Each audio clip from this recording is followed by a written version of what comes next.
Hello friends, welcome to my YouTube channel IAS gateways. इस video में UPSC ने ESIC junior engineer civil का जो आज एग्जाम कंडक्ट कराया है 8 अक्टूबर 2023 को, उसका जो क्वेश्चन पेपर है वो ब्रीफ में डिस्कस करूंगा with the references of the doubtful question. जो पेपर का लेवल था वो काफी अच्छा था, moderate to difficult level questions थे इसमें। और सबसे इंपॉर्टेंट चीज, जो क्वेश्चंस थे वो नए फ्रेम किए गए थे। मोस्टली 80% क्वेश्चंस सारे नए फ्रेम किए गए थे। सो जो स्टूडेंट्स प्रीवियस ईयर क्वेश्चंस या सिर्फ इन पर फोकस थे, उनका एग्जाम अच्छा नहीं हुआ होगा। जिन स्टूडेंट्स के कंसेप्ट्स अच्छे थे और जिन्होंने अच्छे से प्रैक्टिस की थी, वही लोग इसमें अच्छा परफॉर्म कर पाएंगे। सो इस वीडियो में मैं बेसिकली फोकस करूंगा जो पेपर आया है उसमें जो क्वेश्चंस हैं उनको क्या क्या आंसर्स हैं, और जो कट ऑफ एनालिसिस है वो सब्सिक्वेंटली मैं फर्दर वीडियो में करूंगा। इसमें मैं डिटेल में फर्दर डिस्कशन करूंगा। So let's start. इसमें सबसे पहला जो क्वेश्चन है इसमें पूछा जा रहा है हमारा कि which one of the following options gives the partial safety factors for dead load and wind load for limit state of collapse when stability against overturning is critical। तो जब आपने IS 456 पढ़ा होगा तो वहां पर आपने देखा होगा एक नोट पढ़ा होता है। जब लोड कॉम्बिनेशंस की बात करते हैं तो पार्शियल सेफ्टी फैक्टर और जो हमारा लिमिट स्टेट है वो लिमिट स्टेट ऑफ कोलैप्स है। तो उस केस में जो हमारा पार्शियल सेफ्टी फैक्टर होता है, डेड लोड में भी 1.5 होता है और लाइव लोड और विंड लोड्स में भी या अर्थक्वेक लोड इसमें भी हमारा 1.5 होता है। लेकिन जैसे ही हम स्टेबिलिटी अगेंस्ट ओवरटर्निंग क्रिटिकल कर देते हैं, वहां पर फिर हमारा जो डेड लोड के अगेंस्ट में हमारा पार्शियल सेफ्टी फैक्टर है वो इसकी जगह 0.9 टाइम्स यूज करते हैं। ठीक है, तो जिस भी स्टूडेंट्स ने ऑप्शन बी टिक किया वो गलत है। करेक्ट आंसर हमारा ऑप्शन सी होगा। उसके बाद नेक्स्ट क्वेश्चन पे चलते हैं कि IS 875 पार्ट 1 के अकॉर्डिंग जो हमारी concrete reinforced cement concrete material का जो वेट है, यूनिट वेट, वो कितना लिया जाता है। तो सबसे पहले जो IS 875 की जो लेक्चर सीरीज है मैंने ऑलरेडी कवर कर रखी है। जिन स्टूडेंट्स ने भी ये कवर किया होगा वो अच्छे से इसको समझ पाएंगे। जिसमें मैंने आपको एक्सप्लेन किया था कि IS 875 पार्ट 1 के अकॉर्डिंग जो रेनफोर्स्ड सीमेंट कंक्रीट मटेरियल की यूनिट वेट है वो वेरी करती है डिपेंडिंग अपॉन कि हम कितना स्टील डाल रहे हैं। एक टेंटेटिव रेंज दी हुई है। तो ये मैंने रेफरेंस दिया है, IS 875 का स्क्रीनशॉट है। ये सीमेंट कंक्रीट रेनफोर्स्ड है, जहां पर वो concrete sand, gravel, crushed natural stone की बनी हुई है। अगर 1% स्टील है, 2% स्टील है और 5% स्टील है तो kilo newton per metre cube में जो हमारा यूनिट वेट है वो वेरी कर रहा है। तो आप देखोगे कि 22.75 kilo newton per metre cube से ये वेरी कर रहा है 26.5 kilo newton per metre cube, depending upon the quantum of reinforcement. तो अगर हम इसको एवरेज आउट करें तो it comes out as 24.625 kilo newton per metre cube. ठीक है, बिकॉज यहाँ परसेंटेज स्टील दिया नहीं है तो we have to take the average. और इसको सपोर्ट करने के लिए हम बात कर सकते हैं IS 456 के कोडल प्रोविजंस में। मैंने आपको एक्सप्लेन किया था कि अगर हमारी प्लेन कंक्रीट है तो वहां पर उसका unit weight 24 kilo newton per metre cube लेते हैं आप। और जो हमारा रेनफोर्स्ड सीमेंट कंक्रीट है जो कि crushed natural stone, sand and gravel से बनी हुई है, जो कि सेम 875 के प्रोविजंस को मैच आउट करती, वहां पे में 25 kilo newton per metre cube consider करना है। तो यहां पर हमारा करेक्ट आंसर ऑप्शन डी होगा, जो मोस्ट अप्रोप्रिएट आंसर होगा, because kilo newton per metre cube में बात कर रहे हैं। उसके बाद हमारा vertical deflection limit of structural member की बात कर रहे हैं, और वो स्ट्रक्चरल मेंबर हमारा एक सिंपली सपोर्टेड बीम है। तो this is clause pertaining to RCC IS 456 codal provisions. तो जहां पर आपने पढ़ रखा है कि कैंटिलीवर बीम है, सिंपली सपोर्टेड बीम है और कॉन्टिन्यूअस बीम है। तो कैंटिलीवर के केस में हमारा जो L/D रेशियो है अप टू स्पैन 10 मीटर 7 होता है, सिंपली सपोर्टेड के लिए 20 होता है और हमारा कॉन्टिन्यूअस के लिए 26 होता है। तो यहां पर हमारा करेक्ट आंसर ऑप्शन सी हो जाएगा। उसके बाद विच one of the following statement is correct under gravity loading. Gravity loading basically हम इसको ये कह सकते हैं it is a vertical loading जो ग्रेविटी के डायरेक्शन पे एक्ट कर रही है। तो जितने भी हमारे डेड लोड्स या लाइव लोड जो वर्टिकली एक्ट कर रहे हैं in the direction of gravity, वो हमारी ग्रेविटी लोडिंग है। तो यहां पर आप देखेंगे जो ऑप्शन हमारा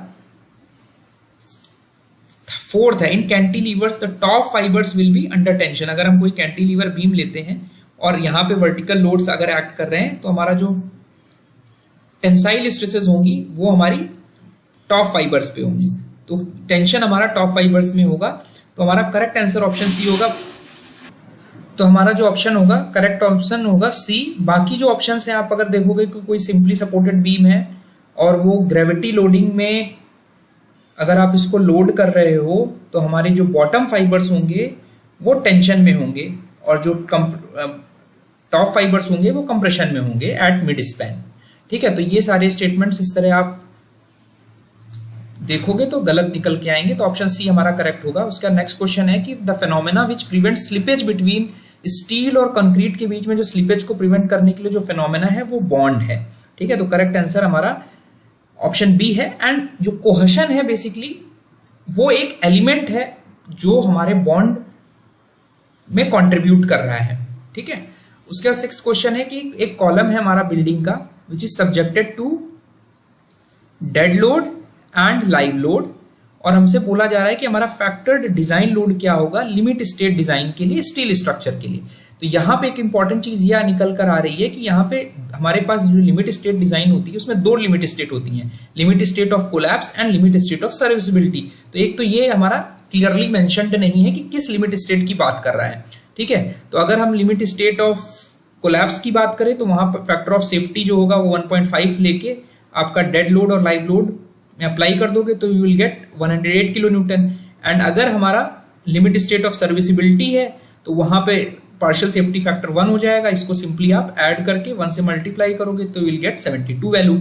तो मेरे ख्याल से क्वेश्चन इनकम्प्लीट है, क्लैरिटी होने की जरूरत है। कुछ स्टूडेंट्स ने ऑप्शन ए में टिक किया होगा 1.5 फैक्टर मल्टीप्लाई करके, बट मेरे हिसाब से ऑप्शन ए और बी दोनों हो सकते हैं डिपेंडिंग अपॉन लिमिट स्टेट हमारा किसके लिए आप डिजाइन कर रहे हो।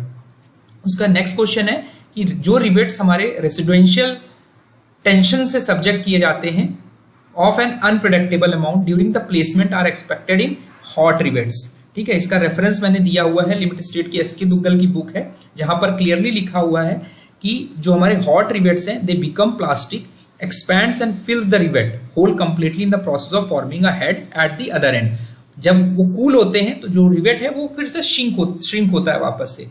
Due to shortening of the rivet shank length and the connected parts becomes tighter, consequently resulting in the residual tension of unpredictable amount in the shank and some compression in the plates to be connected. तो exactly हमारा question यहाँ से frame किया गया है, तो correct answer जो होगा वो ऑप्शन डी होगा।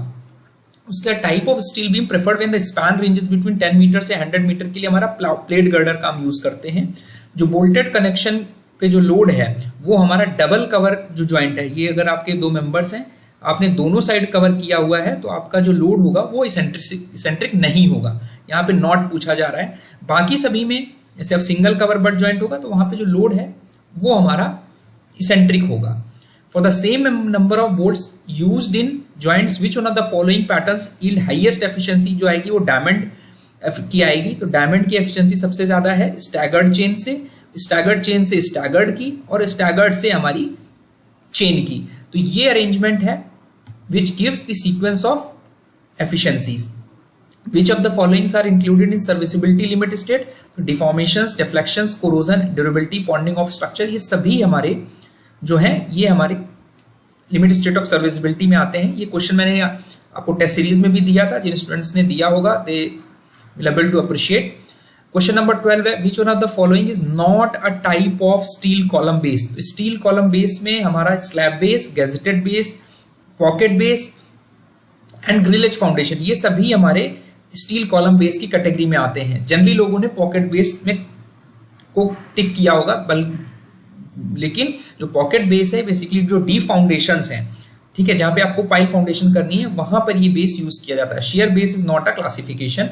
रेफरेंस के लिए मैंने आपको एक बुक का स्क्रीनशॉट दिया है जहां पे पॉकेट बेस का कुछ इस तरह अरेंजमेंट है, डी फाउंडेशंस में हम यूज कर रहे हैं पाइल और वेल फाउंडेशंस में, ठीक है, जहां पे steel columns are joint to the foundation by means of a pocket basis. ठीक है, तो यहां पर करेक्ट आंसर जो होगा वो ऑप्शन डी होगा, ना कि option C. Beams members which are used to carry wall loads over the wall openings on doors or frames. जो वॉल ओपनिंग के ऊपर हमारा एक बीम हम डालते हैं जो ऊपर का लोड कैरी करता है, उनको हम लोग लिंटल्स बोलते हैं। इंडियन स्टैंडर्ड कोड जो हमारा स्टील स्ट्रक्चर के डिजाइन के लिए हम यूज करते हैं वो आपका IS 800 2007 है। जो IS 1800 है ये हमारा परफ्यूमरी मटेरियल्स के लिए यूज करते हैं, परफ्यूमरी मटेरियल के स्पेसिफिकेशंस के लिए। और ये हमारा 1369 जो है ये फास्टनर्स, थ्रेड और इनकी डायमेंशंस स्पेसिफिकेशन से रिलेटेड ये कोड है। तो option C is the correct answer. उसका नेक्स्ट क्वेश्चन है कि स्टील स्ट्रक्चर्स में जब हम डिजाइनिंग करते हैं तो बिल्ट अप मेंबर जो है इनको हम प्रेफर करते हैं when there is a reversal of stresses, because इनका जो मोमेंट ऑफ इनर्शिया है बिल्ट अप सेक्शन का वो हमारा रोल्ड सिंगल रोल्ड सेक्शन से ज्यादा होता है, and they are capable of taking those reversals more adequately. और इसी की वजह से जो हमारे बिल्ट अप मेंबर्स हैं मोर रिजिड होते हैं, बिकॉज हम यहाँ पे सेक्शंस मल्टीपल मेंबर्स को हम एक साथ कंबाइन करके उनको यूज कर सकते हैं। तो यहाँ पे बहुत स्टेटमेंट्स आर करेक्ट हैं। उसका नेक्स्ट क्वेश्चन है which of the following statements regarding rapid industrialisation. Rapid industrialisation का मेन रीजन क्या है? यहाँ पे रीजन लिखा है to improve the living standard, this was the main not the main cause. ठीक है, ये एक आउटकम है कि उस इंडस्ट्रियलाइजेशन की वजह से हमारे जो लिविंग स्टैंडर्ड है वो इंप्रूव हुआ है, बट लोगों ने इंडस्ट्रियलाइजेशन इसलिए नहीं अडॉप्ट किया कि लिविंग स्टैंडर्ड हमारा इंप्रूव हो जाए। तो ये स्टेटमेंट मोस्ट परफेक्टली करेक्ट नहीं है। The rapid industrialisation consumes natural resources at a faster rate, yes exactly, because जो हमारा एनवायरमेंटल डिग्रेडेशन का कंसेप्ट है वो यहां पर लगेगा कि जो रिसोर्सेज है उनका जो कंजम्पशन रेट है वो हमारा इसमें ज्यादा हो जाता है जब हमारा इंडस्ट्रियलाइजेशन हुआ। तो करेक्ट आंसर जो है ऑप्शन बी होगा। उसके बाद नेशनल वाटर रिसोर्स रिपोर्ट के अकॉर्डिंग जो प्रेसिपिटेशन का परसेंटेज है, जो मानसून के दौरान जो बारिश हो रही है, टोटल एनुअल प्रेसिपिटेशन का कितना परसेंट है, रेफरेंस के लिए मैंने ये जो आपको स्क्रीनशॉट दिया है, this is from water resource department report, जहां पे कहा गया है कि अबाउट 70% ऑफ एनुअल रेनफॉल जो है वो मानसून में रिसीव होती है जून टू सितंबर।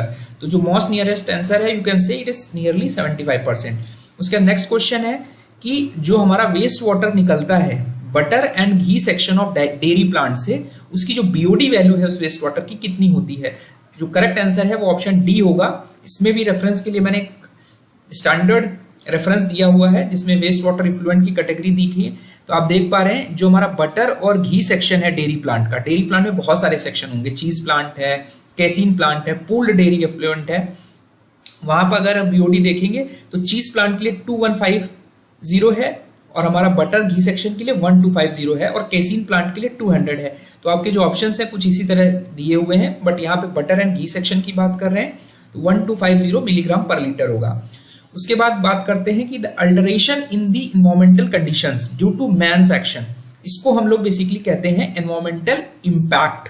तो इम्पैक्ट का अगर हम सिनोनिम देखें तो it can be termed as effect, कि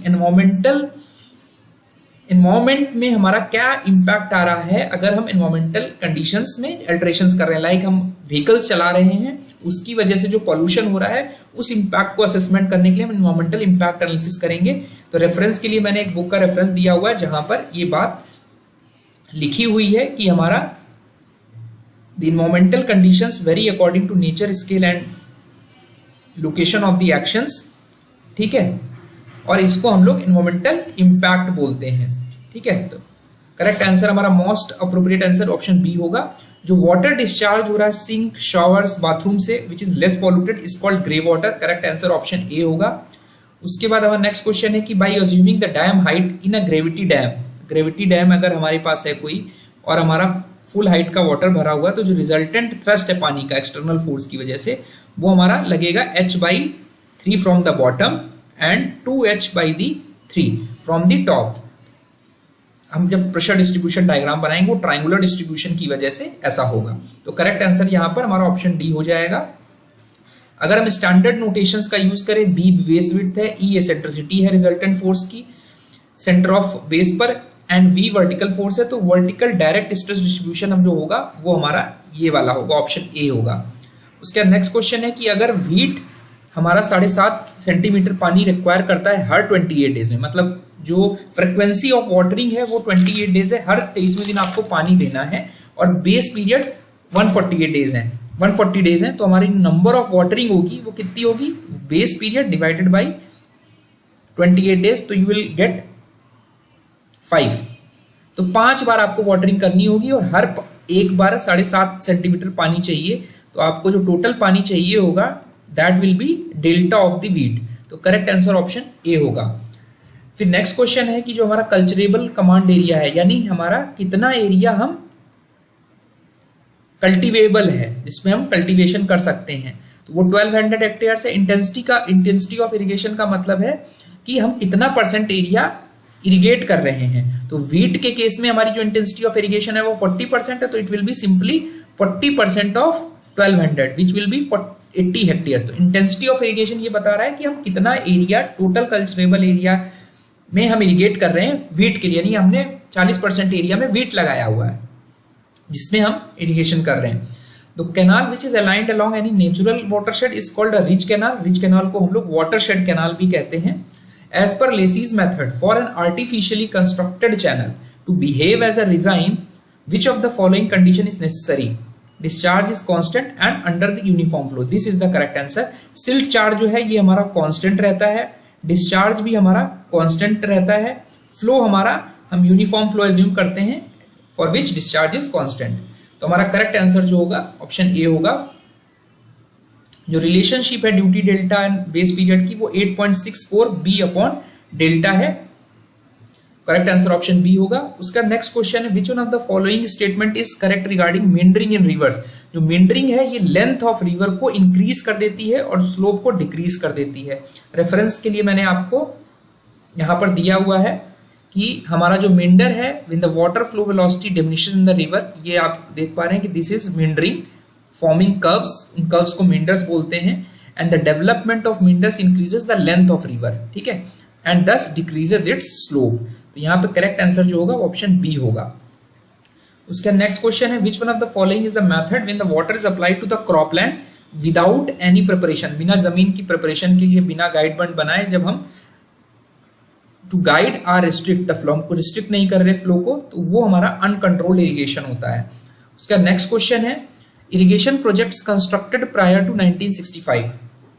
जो इरिगेशन प्रोजेक्ट्स 1965 के पहले कंस्ट्रक्ट किए जा रहे थे, उस समय जो हम कैनाल्स को डिजाइन कर रहे थे वो to meet the irrigation demand of traditional crops. ये रेफरेंस के लिए मैंने आपको एक बुक का रेफरेंस दिया हुआ है। This is a standard book of एलास्वा ऑफ इरिगेशन इंजीनियरिंग, जहां पे ये लाइन यहां से क्वेश्चन फ्रेम किया गया है। Irrigation projects constructed prior to 1965 were designed to meet the irrigation demand for traditional crops. ठीक है, 1965 के बाद जब हमारा हाई यील्डिंग वेराइटीज आई सीड्स के, तो जो पुराने प्रोजेक्ट्स थे वो इनएडुकेट हो गए to meet the exacting demand for water, because वो हाई यील्डिंग थी तो उनकी वाटर रिक्वायरमेंट अलग थी। ठीक है, तो करेक्ट आंसर ऑप्शन डी हो गया। इसके बाद नेक्स्ट क्वेश्चन है, यहां पे मास ऑफ सैंड जो दिया हुआ है, अपरेंट पार्टिकल डेंसिटी निकालनी है सैंड की।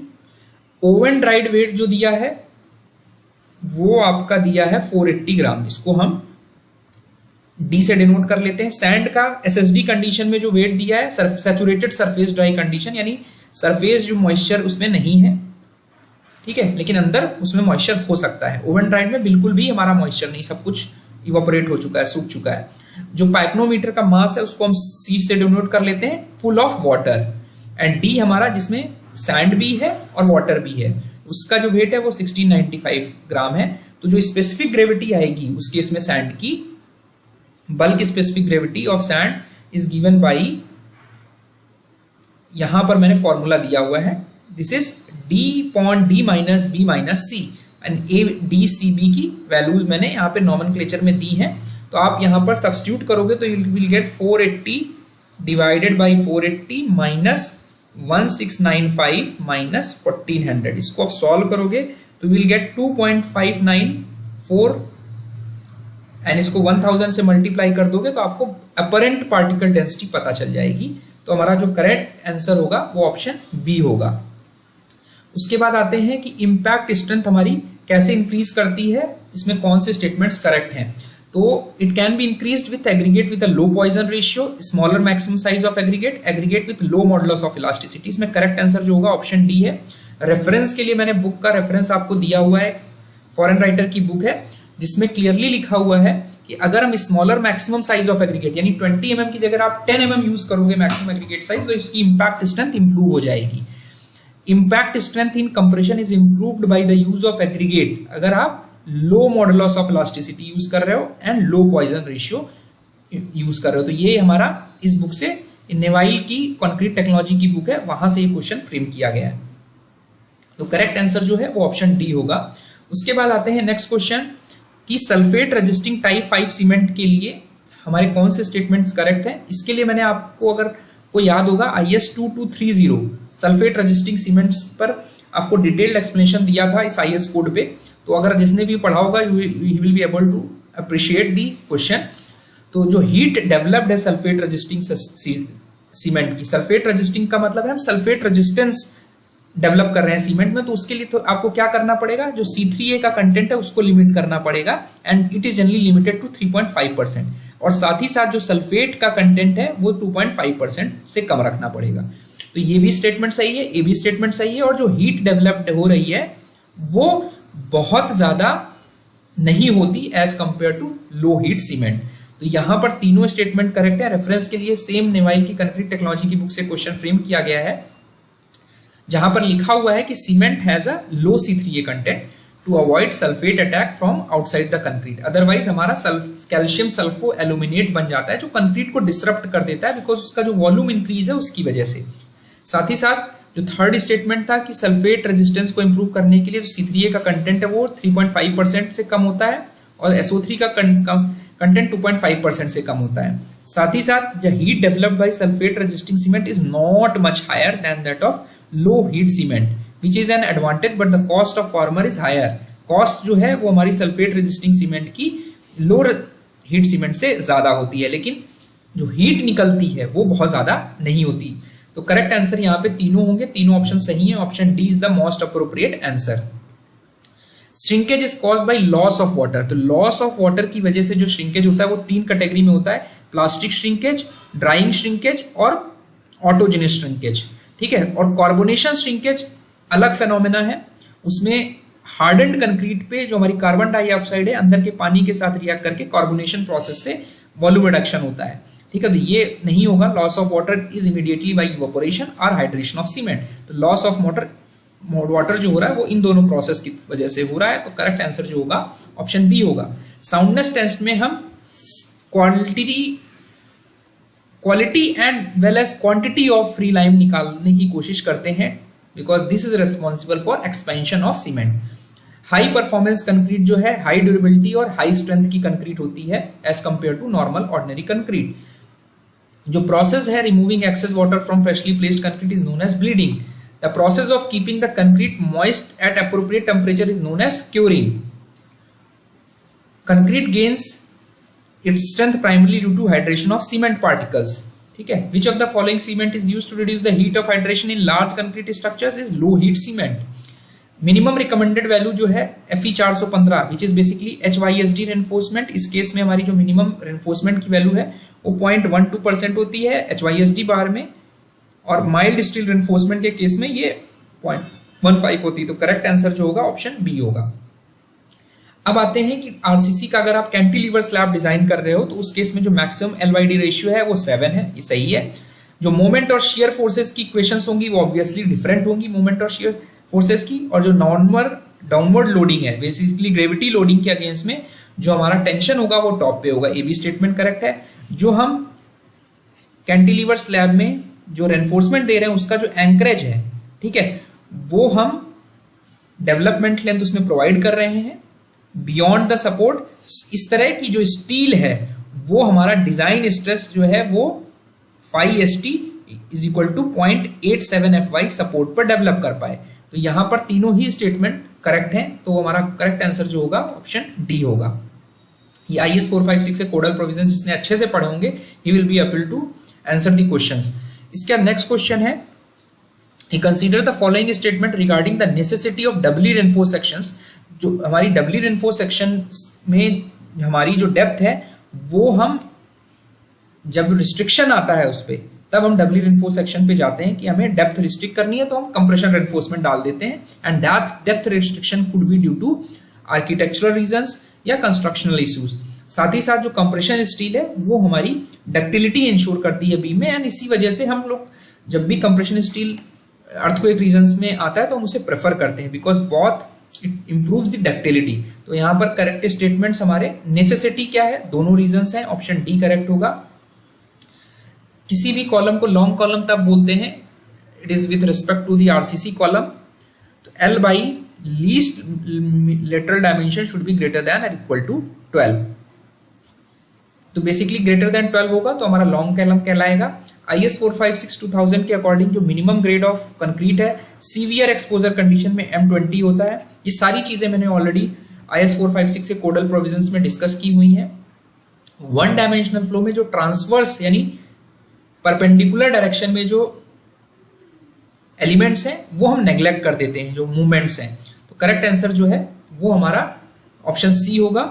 क्रिटिकल डेप्थ निकालनी है, स्पेसिफिक एनर्जी दी है हमारी 1.5 मीटर और हमारा जो साइड स्लोप में m फैक्टर है यानी m/1 लेते हैं, m हॉरिजॉन्टल/1 वर्टिकल, तो m की वैल्यू 1.5 दी हुई है। तो हमें क्रिटिकल डेप्थ यानी YC निकालनी है। इसका सॉल्यूशन मैंने यहां पर दिया हुआ है, ठीक है। तो स्पेसिफिक एनर्जी हमने 1.5 ले ली, साइड स्लोप ले ली, ई की इक्वेशन ये यूज कर ली हमने स्पेसिफिक एनर्जी, और हमारा एरिया हो गया my² और ये हमारा 2y 1 + m²। यहाँ पे सारी वैल्यू सब्स्टिट्यूट कर दी तो ये आ गई। क्रिटिकल डेप्थ की जो इक्वेशन है Q²T/Ga³ में इसमें सब्स्टिट्यूट किया तो V²/G आ गया हमारा y/4। तो इस इक्वेशन में आपका E = y/4 आप सब्स्टिट्यूट करोगे तो this will be critical depth. तो E = 5yc/4 आ जाएगा। तो E हमारा जो दिया हुआ है वो आपका 1.5 दिया हुआ है, इसको सॉल्व करोगे तो यू विल गेट 1.2 मीटर। तो y हमारा जो क्रिटिकल डेप्थ है वो निकल के आ जाएगा 1.2 मीटर। तो करेक्ट आंसर जो होगा ऑप्शन ए होगा। उसके बाद नेक्स्ट क्वेश्चन है हमारा कि हाइड्रोलिकली एफिशिएंट रेक्टेंगुलर चैनल अगर हमारा ये है, इसकी विड्थ b है और इसकी जो नॉर्मल फ्लो डेप्थ है वो y0 है, तो हमारा b/y0 जो होता है वो 2 के बराबर होता है। Depth is basically width is basically twice the depth of the flow. Momentum correction factor का जो करेक्ट इक्वेशन है वो हमारा ये होता है। नेक्स्ट क्वेश्चन है ग्रेजुअली वेरीड फ्लो में हमारा steep slope profile S2 profile है। तो S2 प्रोफाइल अगर हम ड्रॉ करें, अगर हम देख लें डायग्रामेटिकली समझ लें, S2 प्रोफाइल हमारी बेसिकली ये S2 प्रोफाइल है जिसमें हमारी क्रिटिकल डेप्थ लाइन जो है वो YC है और नॉर्मल डेप्थ लाइन Y0 है। तो इस केस में जो यहाँ पे किसी भी कंडीशन में जो डेप्थ बन रही है वो हमारी YC से बड़ी है, YC से छोटी है और Y0 से बड़ी है, ठीक है। तो Y is less than YC,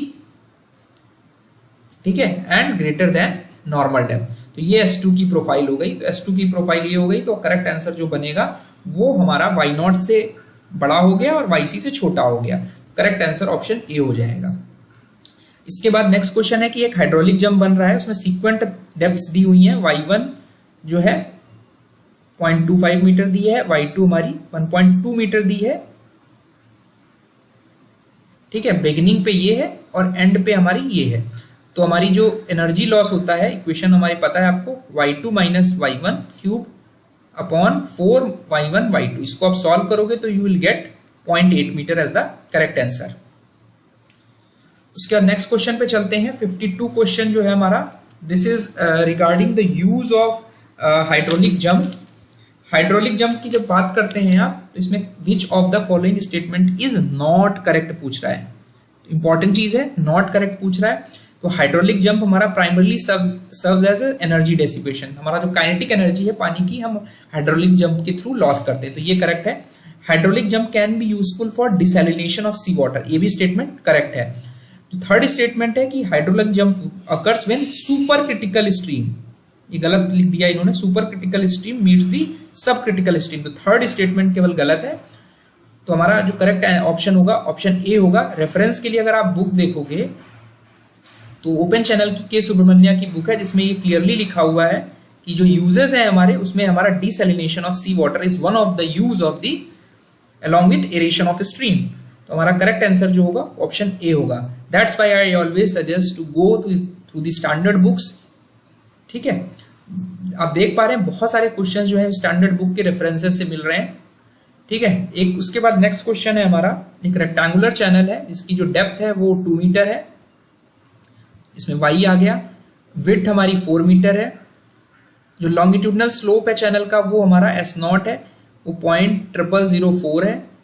mean velocity निकाल रहे हैं, मैनिंग रफनेस कोफिशिएंट मांग रहे हैं, तो हम will use Manning's equation 1/n r की पावर 2/3, s की पावर 1/2। r जो है वो हमारा क्या हो गया, हाइड्रोलिक रेडियस a/p। a हमारा हो गया area, b into y rectangular channel है, and perimeter is b plus 2y। यहाँ पे ये वैल्यू सब्स्टिट्यूट करोगे तो will get r is equal to 1। ठीक है, बाकी s नॉट की वैल्यू आप ये रखोगे, n की वैल्यू आपकी 0.012 दी हुई है, इसको सॉल्व करोगे तो you will get 1.66 metre per second as the correct answer. उसका नेक्स्ट क्वेश्चन है, क्रिटिकल फ्लो कंडीशंस के लिए कौन सा स्टेटमेंट करेक्ट है। क्रिटिकल फ्लो कंडीशन जो होती है ये हमारी independent of bed slope, it is not a function of bed slope and roughness.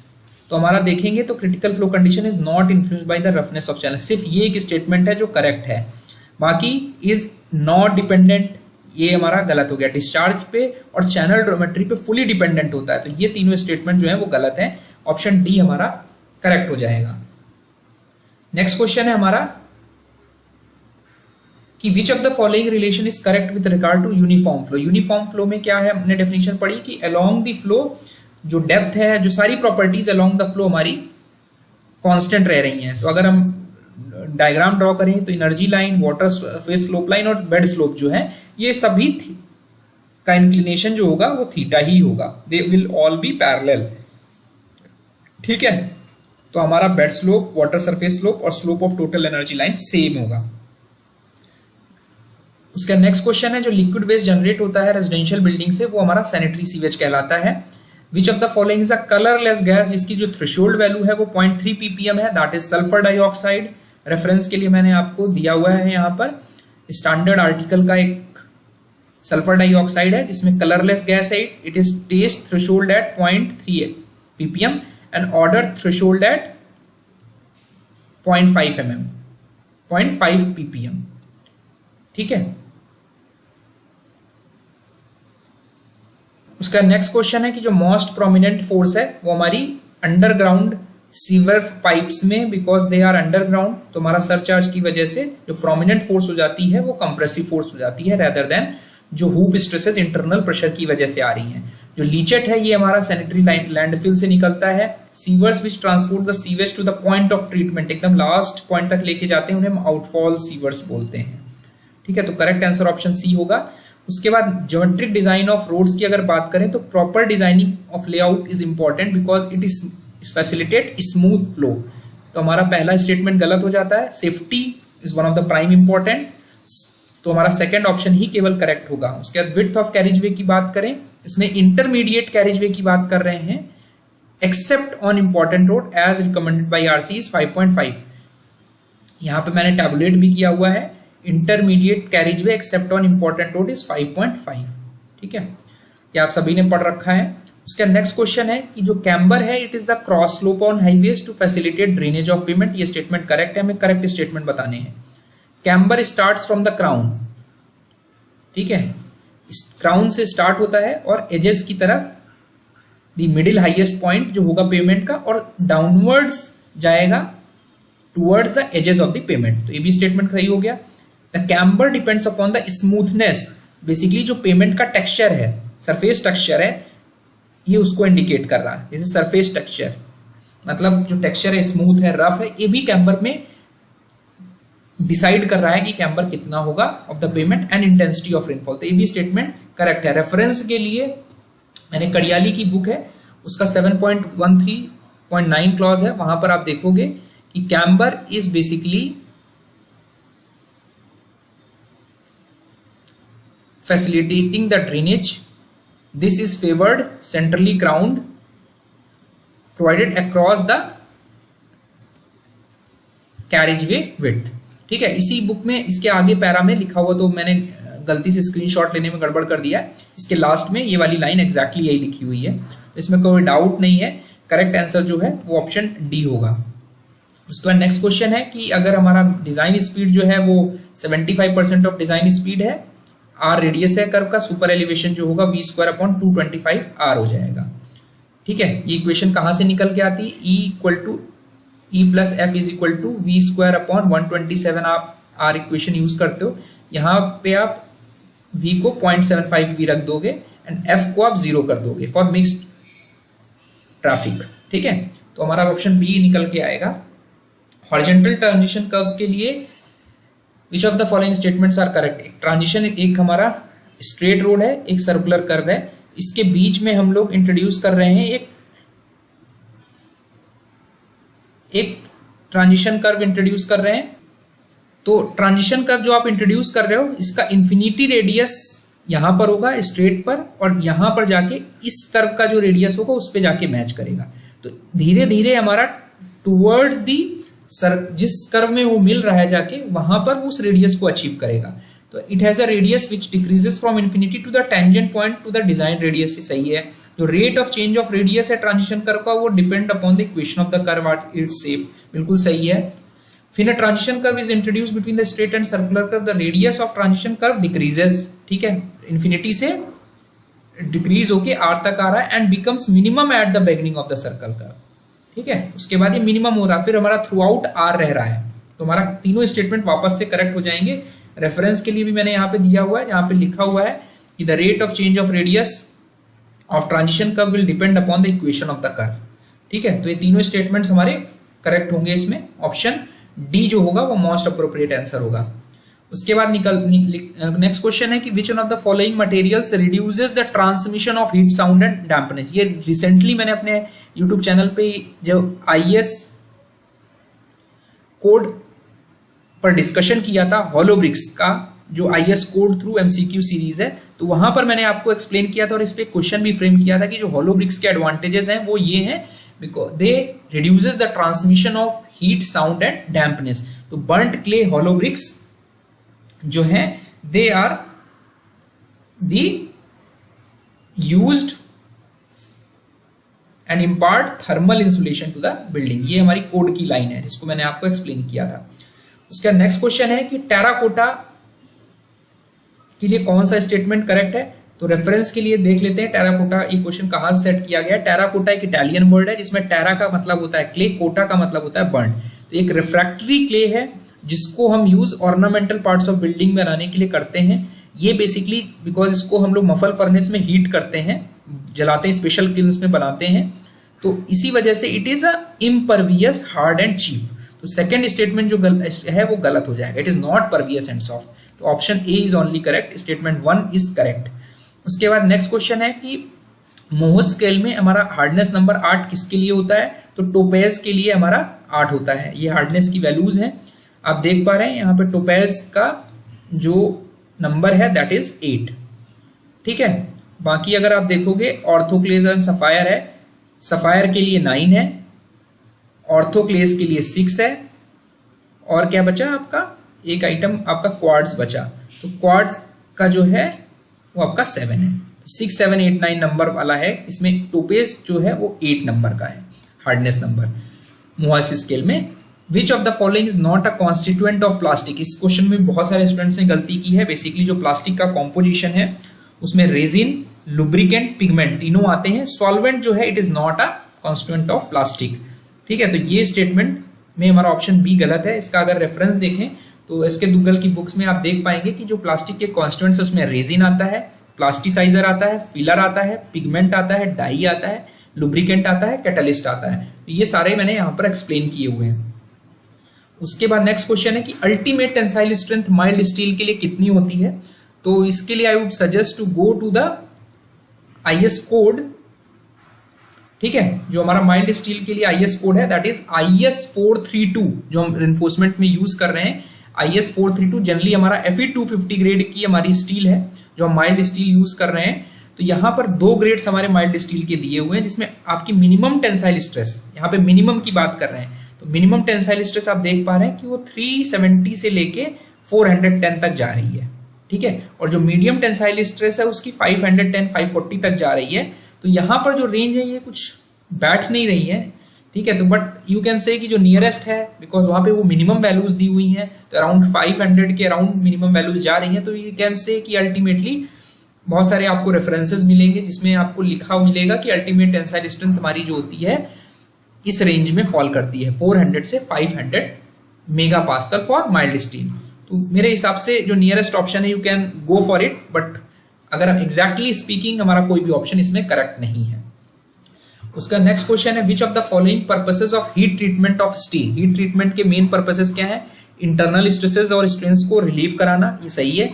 Gases को रिमूव कराना भी हमारा हीट ट्रीटमेंट का पर्पस है। स्टील का नॉर्मलाइजेशन भी हमारा हीट ट्रीटमेंट का प्रोसेस है। बट यहाँ पे जो आफ्टर लिखा है ना वर्ड कि to normalise steel after heat treatment, अभी क्वेश्चन में पूछा जा रहा है हीट ट्रीटमेंट का फायदा क्या है और हीट ट्रीटमेंट के बाद हम नॉर्मलाइज कर रहे हैं, तो ये वर्ड हमारा गलत बैठ रहा है यहाँ।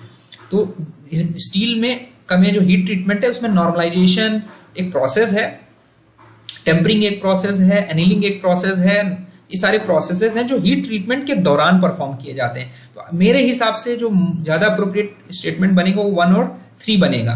तो मेरे हिसाब से ऑप्शन 1 और 3 होना चाहिए, बिकॉज यहाँ पे आफ्टर वर्ड लगा के इन्होंने गड़बड़ कर दिया है। Which of the following statements are correct में पूछा जा रहा है कि कौन सा टेस्ट हम ड्यूरेबिलिटी ऑफ स्टोन निकालने के लिए करते हैं। तो स्मिथ टेस्ट जो है ये हम परफॉर्म करते हैं। Soft varieties of pig iron जो है उसमें हमारा फॉन्ड्री पिग और ग्रे पिग आता है। ये भी एसके दुग्गल की बुक से क्वेश्चन सेट किया गया है। ऑप्शन सी हमारा करेक्ट आंसर है।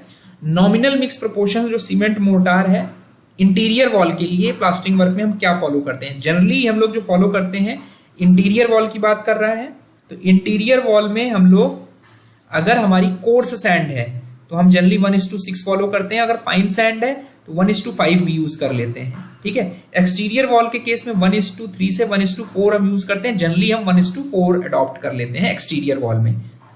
ठीक है, और ये इंटीरियर वॉल में तो नॉर्मली यहाँ पे ये नहीं दिया है कि कोर सैंड है या फाइन सैंड है, तो जनरली वे प्रेफर 1:6। ठीक है, कहीं आपको 1:5 भी मिलेगा, बट 1:5 की कंडीशन है कि हमारी फाइन सैंड होगी, तभी हम 1:5 यूज करेंगे। ठीक है, which of the following statement is not correct with respect to addition of fibres in conventional concrete. Mostly जो क्वेश्चन है बिल्डिंग मटेरियल की एसके दुग्गल बुक से फ्रेम किए गए हैं, तो यहाँ पे fibre decreases the workability of mix. ठीक है, कंक्रीट की स्ट्रेंथ इंक्रीज होगी। फाइबर्स जब डाल देते हैं आप कंक्रीट में तो क्रैकिंग और थिन कंक्रीट सेक्शंस आप यूज कर सकते हो, और मिक्स जो है वो कोहेसिव और पॉसिबिलिटीज ऑफ सेग्रीगेशन रिड्यूस हो जाती हैं। तो ये स्टेटमेंट हमारा गलत हो जाएगा। रेफरेंस अगर एसके दुग्गल की बुक का आप देखेंगे तो हीट ट्रीटमेंट में मैंने आपको बताया था कि यहाँ पे रिमूव गैसेस भी ऑप्शन है। ठीक है, तो यहाँ पर आप देख पा रहे हैं स्ट्रेंथ ऑफ कंक्रीट इंक्रीज हो रही है, फाइबर्स जो है वर्केबिलिटी को रिड्यूस कर दे रहे हैं, may cause entrainment of air. बाकी जो है एडवांटेजेस जो मैंने आपके साथ डिस्कस किए वो यहाँ पर लिस्ट डाउन है। तो करेक्ट आंसर जो होगा वो ऑप्शन सी होगा। उसके बाद चलते हैं कि जो प्रॉपर्टी का वैल्यूएशन है वो हम करते हैं कि मार्केट में हमारी प्रॉपर्टी की क्या कॉस्ट है उसको असेस करने के लिए हम वैल्यूएशन करते हैं। एक्सटर्नल ऑप्शंस जो होती है किसी भी चीज की, वो उसकी पुअर ओरिजिनल लोकेशन की वजह से हो सकती है, जिसमें एक्सटर्नल फैक्टर्स इवॉल्व है कि मान लीजिए आपने कोई प्रॉपर्टी बनाई, ठीक है, और वो कहीं एक गार्बेज एरिया के पास है, वहां पे लैंडफिल है, तो वो एक एक्सटर्नल ऑप्शंस है जिसकी वजह से वो बिल्डिंग फिर यूज नहीं हो पाएगी। ठीक है, रेफरेंस के लिए मैंने एक्सटर्नल ऑप्शंस के 2 कैटेगरीज हैं, लोकेशनल एंड इकोनॉमिक। ठीक है, लोकेशनल में ये लिखा हुआ है कि it is results from physical location और proximity of the subject property. ठीक है, for example consider single family residentials that are located adjacent to heavily travelled thoroughfare are in proximity of country landfill. इसी landfill के पास मान लो आपका residence पड़ गया, ठीक है, तो उसकी वजह से क्या होगा, तो एडवर्स कंडीशन हो गई, इसकी वजह से एक्सटर्नल ऑब्सलेट होने लगेगी। ठीक है, building resulting from properties location में बी एस्टिमेट 2 टेक्निक्स। ठीक है, तो यहां पर हमारा जो मोस्ट अप्रोप्रिएट आंसर होगा वो ऑप्शन ए होगा। Contract is basically a legal agreement between the 2 parties which is basically a client and the contractor. तो करेक्ट स्टेटमेंट ऑप्शन सी हो जाएगा। एस्टिमेट बनाने के लिए आपको मटेरियल की क्वांटिटी चाहिए, कितना ट्रांसपोर्टेशन होगा, क्या लेबर चार्जेस हैं उस एरिया में, वो सारी चीजें लगेंगी, ऑप्शन डी करेक्ट होगा। फॉर्मेशन लेवल अगर हमारा हाईवे का यूनिफॉर्म ग्रेडियंट है for a particular length, earthwork आप तीनों फॉर्मूले से निकाल सकते हो। करेक्ट आंसर हमारा ऑप्शन डी होगा, mid section, trapezoidal, prismoidal. Prismoidal is the most accurate method. If a material has identical plastic properties all direction, सभी डायरेक्शंस में अगर प्रॉपर्टी सेम है, इट इज कॉल्ड आइसोट्रोपिक। हर पॉइंट में material की property same है, that is homogeneous. ठीक है, तो करेक्ट आंसर ऑप्शन बी होगा। एक होमोजीनियस सर्कुलर रॉड है, इसका जो एरिया दिया है वो 100 स्क्वायर mm दिया है, लेंथ आपकी L दी है, और एक्सियल पुल जो दिया है वो 10 किलो न्यूटन दिया है। एलोंगेशन है बिकॉज होमोजीनियस सर्कुलर रॉड है, तो will use delta is equal to PL upon AE। Young modulus आपका 2 × 10⁵ दिया है, तो you will solve this question and you will get answer as A। PL upon AE में आप value substitute कर दोगे। अगर हमारा जो शियर फोर्स डायग्राम है वो सिंपली सपोर्टेड बीम है, तो जो हमारा लोडिंग होगी वो लीनियरली वेरिएशन होगा कि सपोज आपका ये आपका लोडिंग है, तो आपका जो शियर फोर्स होगा वो हमारा पैराबोलिक होगा इसके केस में, तो ऑप्शन सी करेक्ट होगा। उसके बाद नेक्स्ट क्वेश्चन है ऑप्शन स्टेटमेंट 84 में कि जो प्लेन्स, अगर कोई हमारा एलिमेंट है जो मैक्सिमम और मिनिमम वाला प्लेन है उस पे हमारा कोई भी टेंजेंशियल स्ट्रेस नहीं होगा because they are principal planes. ये सही हो गया। शियर स्ट्रेसेस जो है म्यूचुअली परपेंडिकुलर प्लेन्स पे न्यूमेरिकली इक्वल होते हैं, दे आर कॉम्प्लीमेंट्री स्ट्रेसेस। जो मैक्सिमम शियर स्ट्रेस होता है that is half the difference of maximum and minimum principal stress. तो यहाँ पे हाफ द सम लिखा है तो ये गलत हो जा रहा है, तो ये स्टेटमेंट गलत हो जाएगा। ऑप्शन 1 और 2 करेक्ट होंगे, option B will be the correct answer.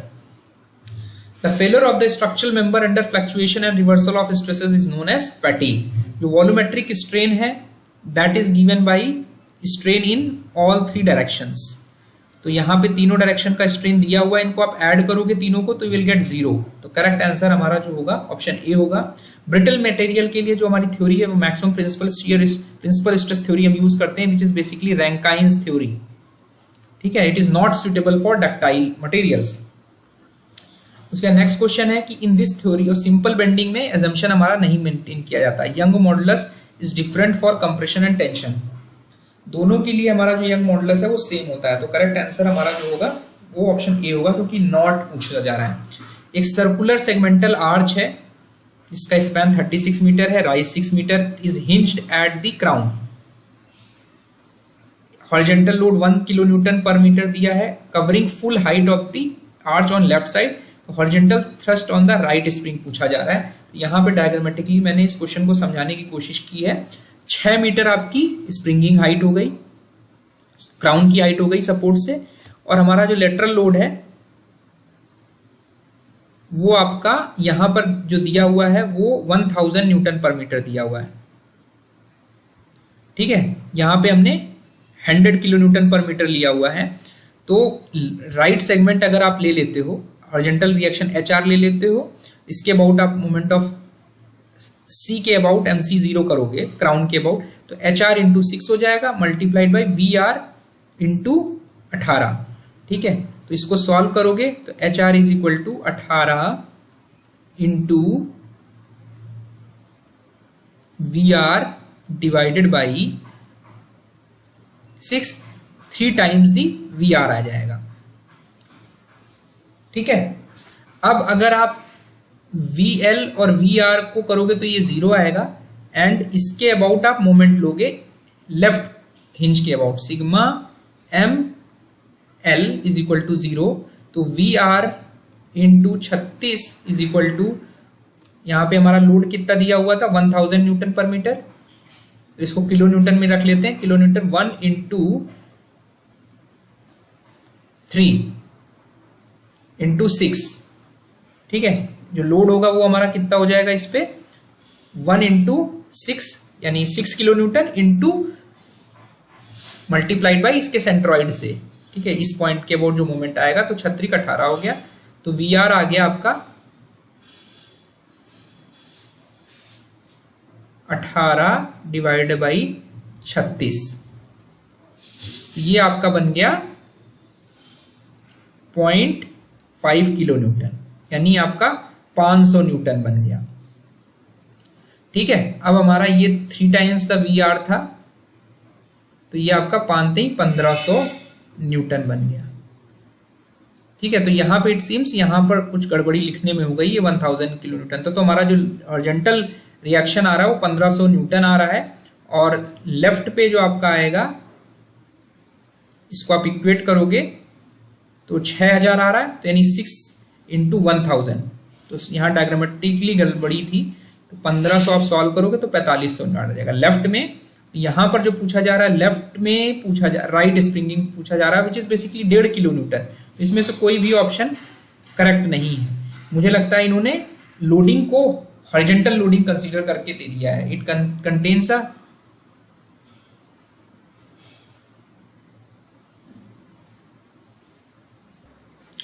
तो ऐसा प्रिज्यूम किया जा सकता है कि इन्होंने जो लोडिंग कंडीशन मानी है उसमें ये जो लोड है वो ऐसे ले लिया है, ठीक है। बट एक्चुअल में यहां लिखा है कि हॉरिजॉन्टल लोड है और फुल हाइट को कवर कर रहा है लेफ्ट साइड में। तो हमारा जो लोडिंग है वो एक्चुअल में इस तरह है जो क्वेश्चन में बात कर रहा है। तो ये क्वेश्चन रिव्यू करने की जरूरत है, इसमें कोई भी आंसर मैच नहीं कर रहा है। अब इसमें बोल रहा है कि दो व्हील लोड है 80 किलो न्यूटन के 200 किलो न्यूटन के 2 मीटर की दूरी पे चल रहे हैं। तो लोडिंग अरेंजमेंट कुछ भी हो और 16 मीटर के स्पैन पे मूव कर रहे हैं, ठीक है। This is 16 metre. और पूछा जा रहा है कि मैक्सिमम निगेटिव शेयर कितना होगा लेफ्ट हैंड से अगर हम 4 मीटर सपोर्ट पे जाएं।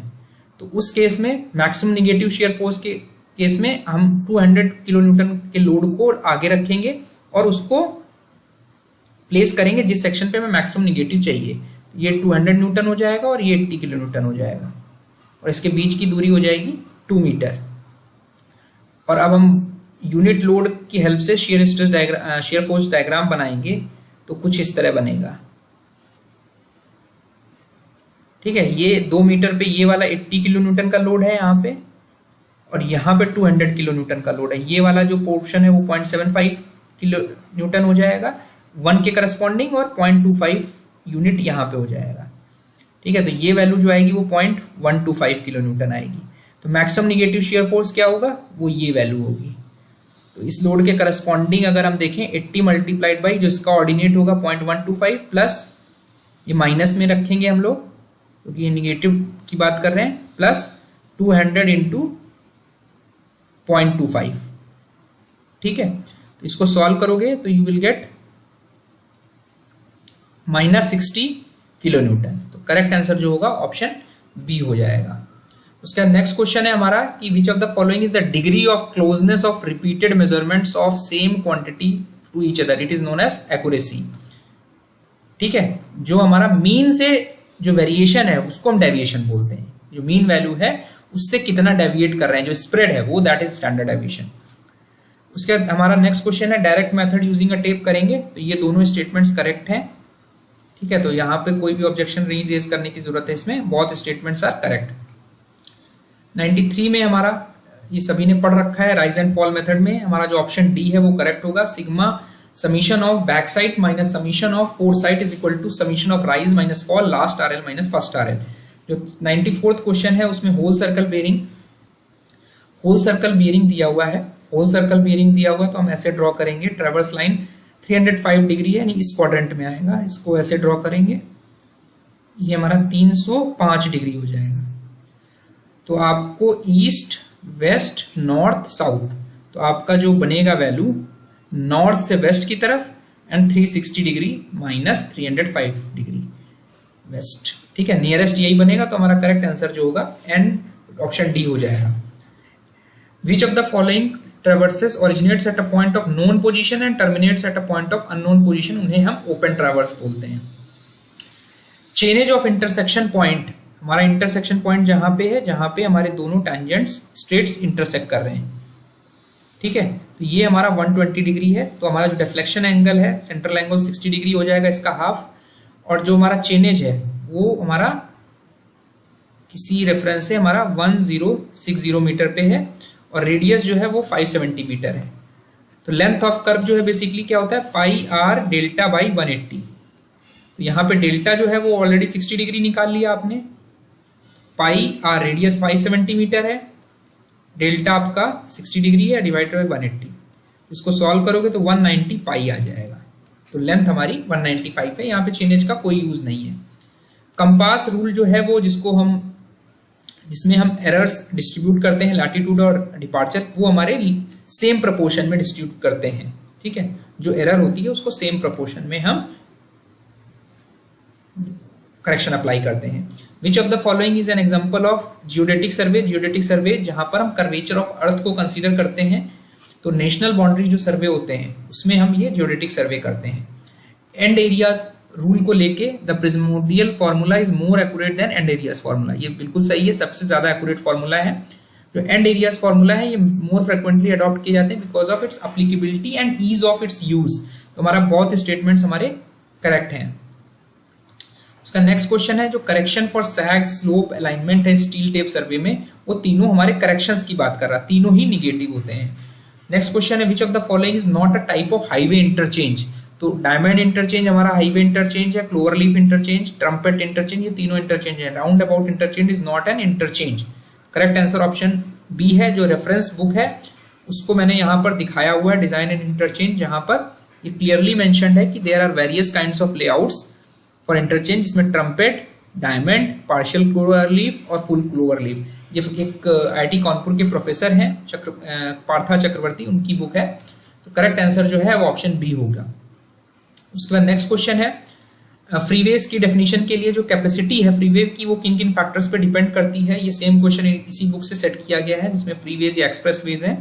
जो कैपेसिटी है फ्रीवे सेक्शन की वो डिपेंडेंट है फॉलोइंग फैक्टर में, जिसमें शोल्डर विड्थ और क्वालिटी अफेक्ट कर रही है और कर्वेचर ऑफ रोड अफेक्ट कर रहा है। ठीक है, और भी पैरामीटर्स हैं।